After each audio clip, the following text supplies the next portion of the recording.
চিন্তা করে দেখো না কবরে কি যাইবা না, চিন্তা করে দেখো না কবরে কি যাইবা না। যে কবরে আল্লাহ ছাড়া বন্ধুকে ঘো থাকবে না, যে কবরে আল্লাহ ছাড়া বন্ধুকে ঘো থাকবে না। চিন্তা করে দেখো না কবরে কি যাইবা না, চিন্তা করে দেখো না কবরে কি যাইবা না।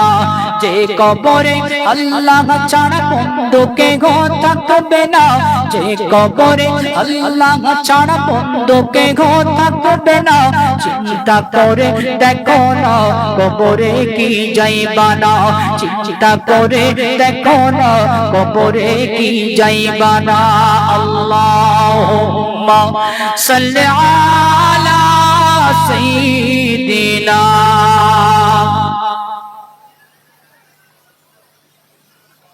ওয়ালা আলি সাইয়্যিদিনা। জাহান্নামীরা যখন জাহান্নামে শাস্তি ভোগ করবে, আল্লাহর কাছে কষ্টের দবতে তিনটি আবদার করবেন। কটি বললাম? আব্বাজান ভাইরা আমার, সোনার মানিকেরা আমার, সোনার বন্ধুরা, আল্লাহ পাকের নবী নবী জনাবে মুহাম্মদুর রাসূলুল্লাহ সাল্লাল্লাহু আলাইহি ওয়াসাল্লাম হুজুর আমার হাদিস শরীফের ভিতরে বর্ণনা করে, আল্লাহ পাকের ফেরেশতা, আল্লাহ পাকের বান্দারা যখন জাহান্নামী হয়ে যাবে, জাহান্নামী মানুষেরা আর কষ্ট যখন সহ্য করতে পারবে না, আল্লাহ পাককে বলবেন, আল্লাহ পাক আমরা জাহান্নামী, আমাদের তিনটি আবদার আছে। ও রব্বুল আলামিন, আল্লাহ পাক এই জাহান্নামীর ভিতরে এত শাস্তি, এই জাহান্নামীর ভিতরে এত আযাব আমরা সহ্য করতে পারি না। আল্লাহ এর থেকে আপনি আমাদের মৃত্যু দিয়ে দিন, আপনি আমাদের মৃত্যু দিয়ে দিন। আল্লাহ পাক কোরআনে জানিয়েছে, লা ইউকদা আলাইহিম ফায়ামুত, না রে না, আরে জাহান্নামীরা না, জাহান্নামের ভিতরে কোনো মৃত্যু হবে না, জাহান্নামের ভিতরে মৃত্যু দেওয়া হবে না। জাহান্নামী বান্দারা আল্লাহর কাছে দ্বিতীয় আবদার করবেন, আল্লাহ পাক এই জাহান্নামের আগুন আমরা সহ্য করতে পারি না, আল্লাহ পাক অন্তত সপ্তাহে হোক, মাসে হোক, বছর হোক, আপনি একটা সময় একটু আমাদের আযাব থেকে একটু আমাদের নিষ্কৃতি দেন। আল্লাহ পাক এই আযাবটা সহ্য করা যায় না। আল্লাহ পাক কোরআন শরীফে জানিয়েছে, ওয়ালা ইউখাফফাফু মিন আযাবিহা, না রে না, জাহান্নামীরা তোমাদের জাহান্নামের ভিতরে কিঞ্চিত পরিমাণেও তোমাদের ছুটি দেওয়া হবে না, তোমাদের আযাব কম করা হবে না, তোমাদের তাখফিফ করা হবে না। জাহান্নামী বান্দারা দ্বিতীয়বার বলবেন, আল্লাহ পাক আমাদের শেষ আবদার, ও রব্বুল আলামিন অন্তত আরেকটা বার একটু আমাদের দুনিয়ার জমিনে ফিরে যেতে দেন। আল্লাহ পাক এবার আমরা দুনিয়াতে গিয়ে নামাজ পড়ব, আল্লাহ পাক এবার দুনিয়াতে গিয়ে রমজানের রোজা ছাড়বো না, আল্লাহ দুনিয়াতে গিয়ে আর কাউকে গালি দেব না, আল্লাহ দুনিয়াতে গিয়ে আর কাউকে সুদ খাওয়াবো না, আল্লাহ পাক দুনিয়ার জমিনে আটাশের আড্ডায় বসবো না, আল্লাহ দুনিয়ার জমিনে রাসূলুল্লাহ সুন্নাত দাড়ি মোবারক চেটেছে রাসূলুল্লাহকে অপমান করব না। ও রব্বুল আলামিন, আল্লাহ আপনার নাফরমানি করব না, অন্তত একটা বার আপনি আমার জাহান্নাম থেকে দুনিয়াতে পাঠান। আল্লাহ বলবেন, না রে বান্দা না, না রে বান্দা না, দুনিয়ার জমিনে যতটুকু হায়াত দিলে আমি আল্লাহ আমাকে সিজদা করতে পারতিস, যতগুলো হায়াত দিলে আমি আল্লাহ সুদ ছাড়তে পারতিস, যতগুলো হায়াত দিলে আমি আল্লাহ আমার জান্নাতটা দুনিয়া থেকে অর্জন করতে পারতিস, অতটুকু হায়াত দিয়ে আমি আল্লাহ পৃথিবীতে তোমাদের পাঠিয়েছিলাম। পাঠানো হবে না, যতটুকু হায়াত দিলে পৃথিবীতে আমি আল্লাহ আমাকে অনুসরণ করতে পারতে, জান্নাতটা অর্জন করতে পারতে, অতগুলো হায়াত দিয়ে তোমাদের পৃথিবীতে পাঠিয়েছিলাম, তোমাদের আর ফিরে যেতে দেওয়া হবে না। আল্লাহ রাগান্বিত হলেন। তাফসীরে মারিফুল কোরআনের ভিতরে এসেছে ওয়ালা তুকাল্লিমু, ওহে জান্নাতি জাহান্নামীরা স্টপ, একটাও কথা বলবি না, কেননা তোদের আওয়াজ, তোদের আব্বাস আর একটাও শুনবো না। আল্লাহ যখন বলবেন ওয়ালা তুকাল্লিমু, আর কথা বলবি না, তাফসীরে মারিফুল কোরআনে বলে মানুষগুলো তখন কুকুরের মতো, গাধার মতো, কুকুরের মতো, গাধার মতো চিৎকার করতে থাকবে, মানুষের মতো আর আওয়াজ করতে পারবে না।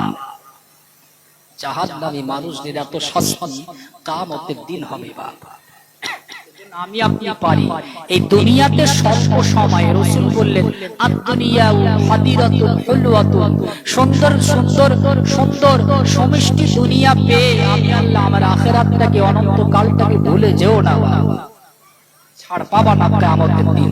মৃত্যু হাত ছাউনি দিচ্ছে কিঞ্চিত পরিমাণে, মুহূর্তের জন্য সামনেও যেতে পারবা না, পিছনেও আসতে পারবা না। বাবা আমরা সকলে জানি একজন মানুষ যখন মারা যায় বা তার সমস্ত আমলের দরজা কি হয়?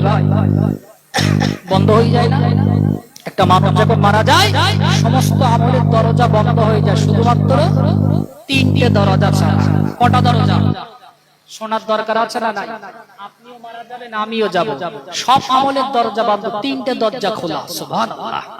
নাম্বার 1, আপনার যদি কোনো নেককার সন্তান পৃথিবীতে থেকে থাকে, সন্তানটা নামাজ পড়ে, সন্তানটা রমজানে রোজা রাখে, সন্তানটা কোরআন পড়তে পারে, আল্লাহর কাছে হাত তুলে দোয়া করতে থাকে, আল্লাহ বলেন নেককার সন্তানের দোয়া আমি আল্লাহ কবুল করে থাকি।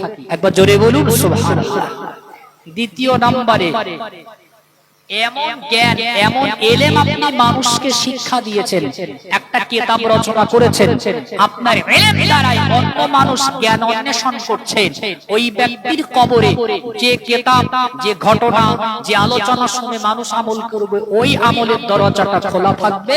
তৃতীয় নম্বরে সাদকায়ে জারিয়া, রাস্তার ধারে একটা টিউবওয়েল বসিয়ে দিলেন, মসজিদে কাজ চলছিল 2 বস্তা সিমেন্ট দিলেন, মাদ্রাসায় কাজ চলছিল 1 বস্তা সিমেন্ট দিলেন, এমন ভাবে সাদকায়ে জারিয়া, যত মানুষ নামাজ পড়বেন, যত মানুষ ওই টিউবওয়েলের কলে পানি পান করবেন, আপনার আমলনামায় আল্লাহ সব লিপিবদ্ধ করতে থাকবে। একবার জোরে বলুন সুবহানাল্লাহ।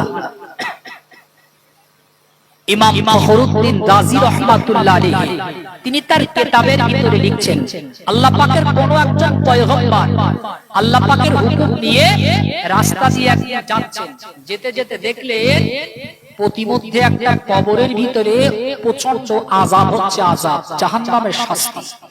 ইমাম ফখরুদ্দিন রাজি রাহমাতুল্লাহ আলাইহি তিনি বলেন, তিনি কাউকে বিষয়টা বললেন না, আপন কাজে সামনে গেলেন, আর যখন ফিরে আসছেন দেখেন যাবার সময় যে ব্যক্তিটির কবরে জাহান্নামের শাস্তি হচ্ছিল, আযাব হচ্ছিল, এখন ফিরে আসার সময় ওই মানুষটি জান্নাতের বিছানায় ঘুমায়। একবার জোরে বলুন সুবহানাল্লাহ।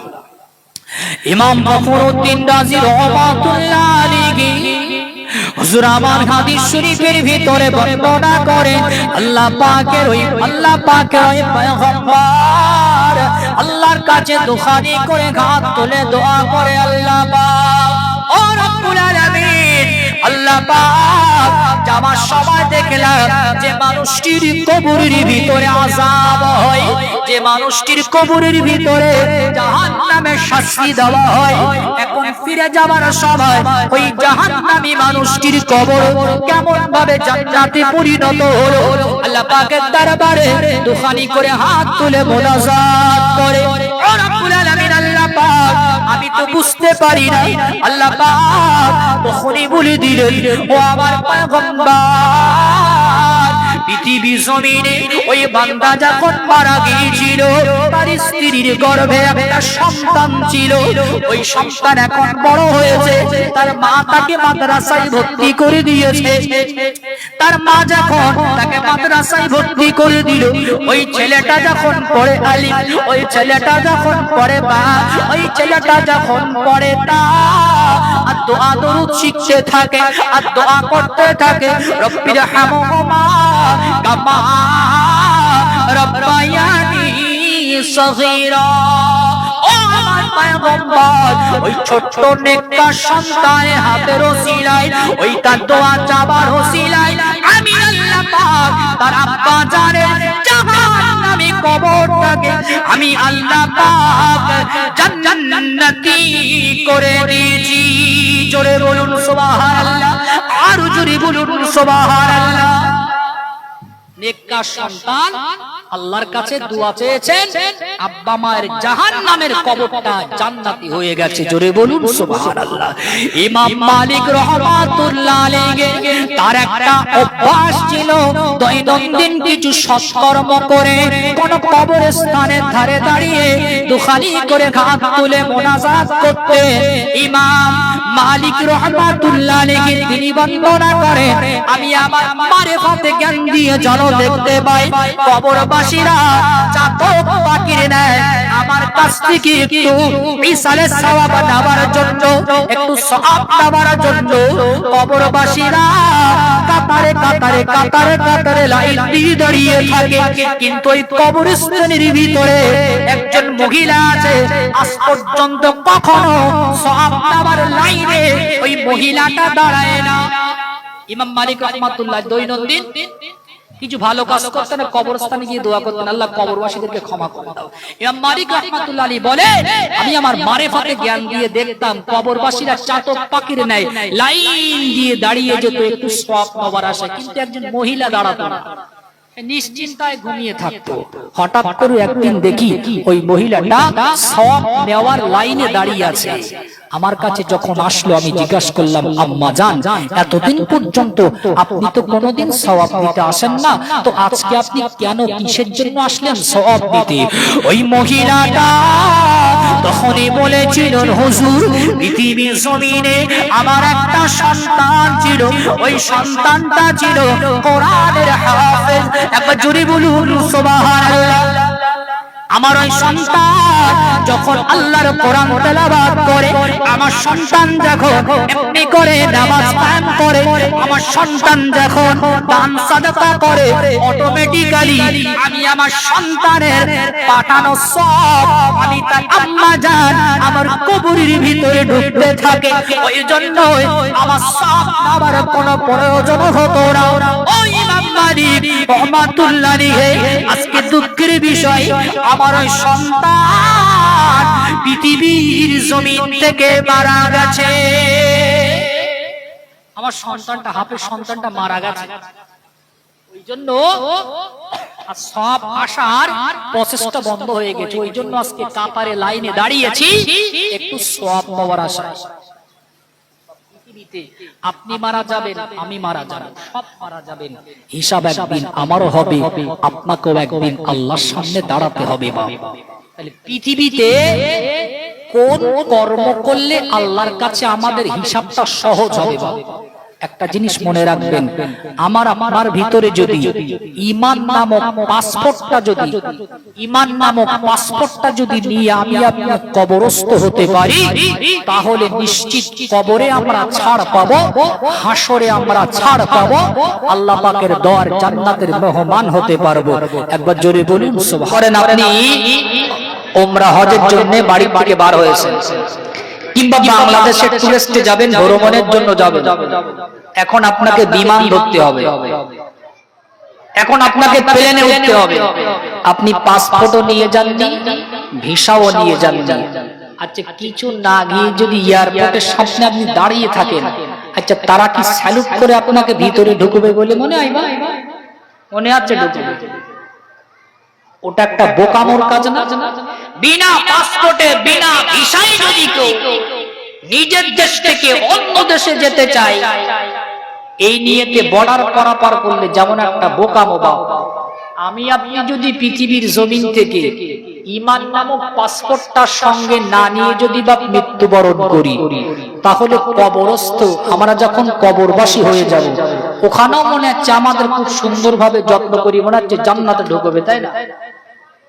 কসম খোদার, দুনিয়ার জমিন থেকে যেমন সামান্য এক কান্ট্রি থেকে অপর কান্ট্রি কান্ট্রিতে যাওয়ার জন্য আপনাকে যেমন পাসপোর্ট আর ভিসার প্রয়োজন, না হলে গলা ধাক্কা দিয়ে বার করে দেবে, কবরের জিন্দেগিতে আপনি যদি ইমান নামীয় পাসপোর্টটা সঙ্গে নিয়ে না যান, ঘাট ধাক্কা দিয়ে জাহান্নামের ভিতরে প্রবেশ করাবে বাবা। ওই জন্য দুনিয়াতে আমরা যেন খাঁটি ইমানদার হয়ে মৃত্যুবরণ করতে পারি। আল্লাহ তৌফিক দেন। সকলে পড়ি আল্লাহুম্মা আমিন। যতটুকু আলোচনা করেছি, আলোচনা আমরা যেন পশ্চিমবাংলার সর্বপ্রথম হজ ও ওমরা service centre Al-Amin tour and travels প্রায় 3 যুগ ধরে আপনাদের সেবায় নিয়োজিত। স্বল্প খরচে সুন্দর পরিষেবায় ওমরা জিয়ারতের জন্য আজই যোগাযোগ করুন।